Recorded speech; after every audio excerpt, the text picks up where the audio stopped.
Hello, everybody. Today is Memorial Day for our American friends, and I hope you're enjoying your Memorial Day off. I'd like to talk about a realization I had about the Vietnam War and more in general American militarism over the last few decades that I expressed to a friend about 10 years ago. Um, he was basically parroting the typical leftist bullshit about the Vietnam War being an illegitimate intervention, blah blah blah blah blah. I kind of cut him off and said, I'm not justifying the American intervention in Vietnam, but if you put yourself in the shoes of the U.S., its military leaders and its political leaders, you'd pretty much make the same decision. You'd come to the same conclusion that you would need to intervene in that situation. And I bring this up because I came across this comment from Michael Moore recently. And basically he says, if you stop and think about it, we've come up with a lot of doozies in our histories, like the genocide of 20 million Native Americans, or the enslavement of 12 million kidnapped Africans, or us invading Vietnam and killing 4 million Asian people for no reason at all. We are not a good people. That is profoundly wrong. The whole thing is wrong, but specifically the last part is wrong. America didn't intervene in Vietnam for no good reason at all.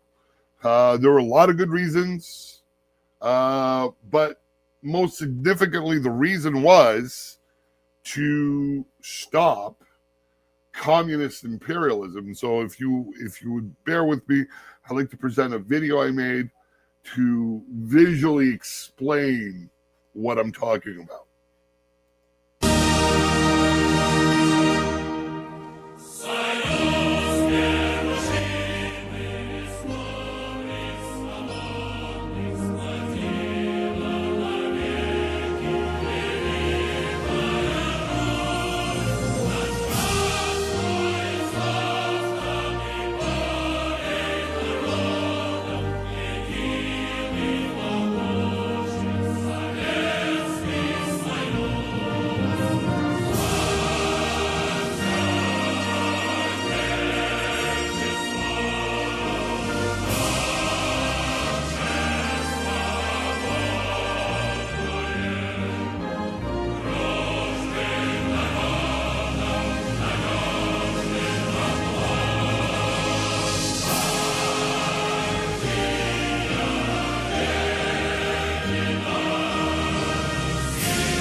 All right, so there you have it. Within a period of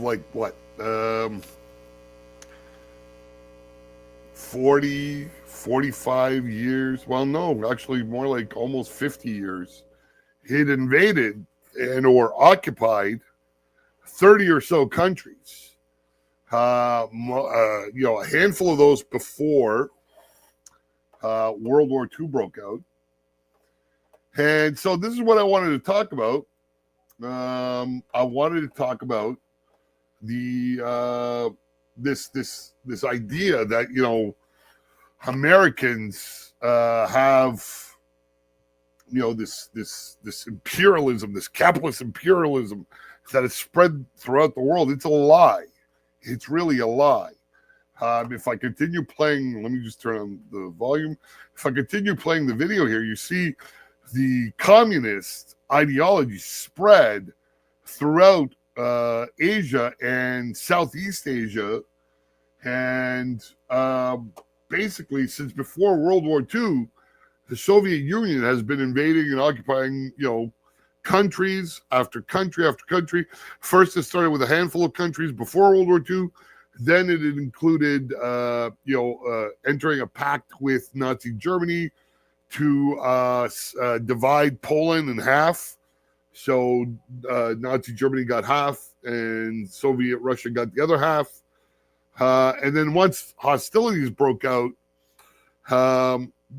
communists proceeded to invade country after country after country, including Iran, which I don't know that much about, but I mean I'm pretty sure it was not involved in the hostilities of World War II. So throughout the 30s, 40s, 50s, and 60s, you have the Soviet Union invading and occupying 30 or so countries in Eastern Europe and Asia. And then it started two wars, one on the Korean Peninsula and then another in Vietnam. And it also facilitated the spread of communist authoritarianism into China, Cambodia, and then throughout the rest of the world through different countries in Africa, South and Central America, right? But somehow you only hear about this capitalist imperialism.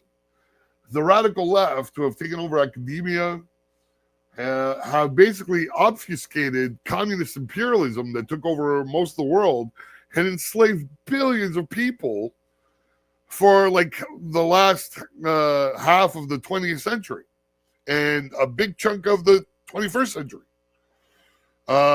So put yourself in the shoes of American leaders and military chiefs. Right? You've intervened in wars in Europe twice in the last 50 years. You've sacrificed 500,000 young men to win the peace, and basically now you have communists expanding into one half of Europe and then Asia, and not to mention obviously popping up all over Africa, South and Central America, right? So what would you do if, you're in their shoes? What do you do? What do you do? Do you just allow yourself do you allow the communists just to keep spreading like a cancer?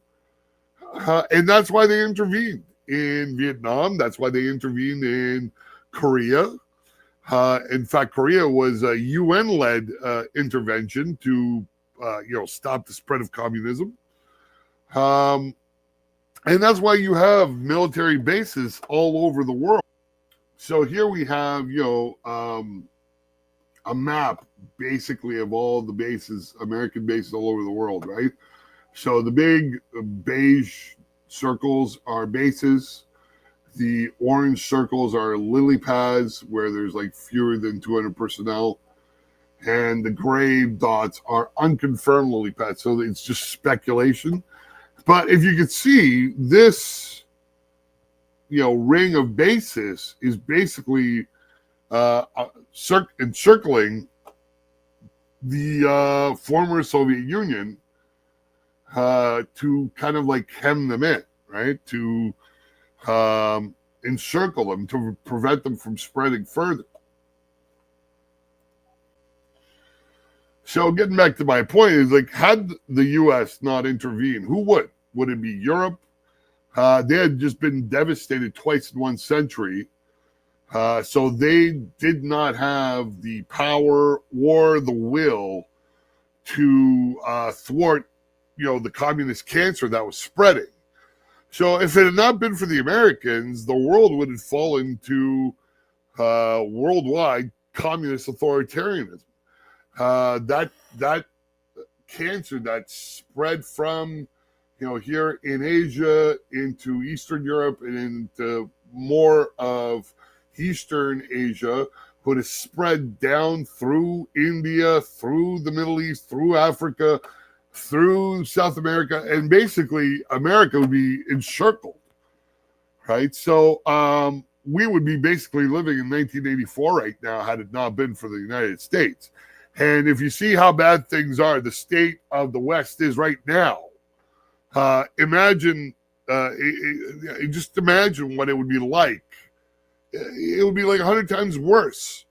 if it had not been for America to prop up Japan, South Korea, Western Germany with the Marshall Plan and military bases all over the world to confine the cancer of communism to Eastern Europe and Asia, and then eventually break the Soviet Union's back and bankrupt it, right?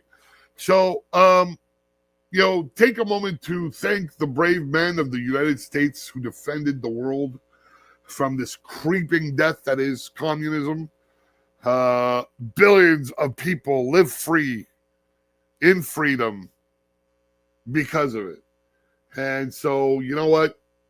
If it hadn't been for America, if it hadn't been for the blood of those young men sacrificing themselves, God help us where we'd be today. Anyways, that's all I have to say about this. I hope you enjoyed the rest of your Memorial Day weekend, and talk to you soon.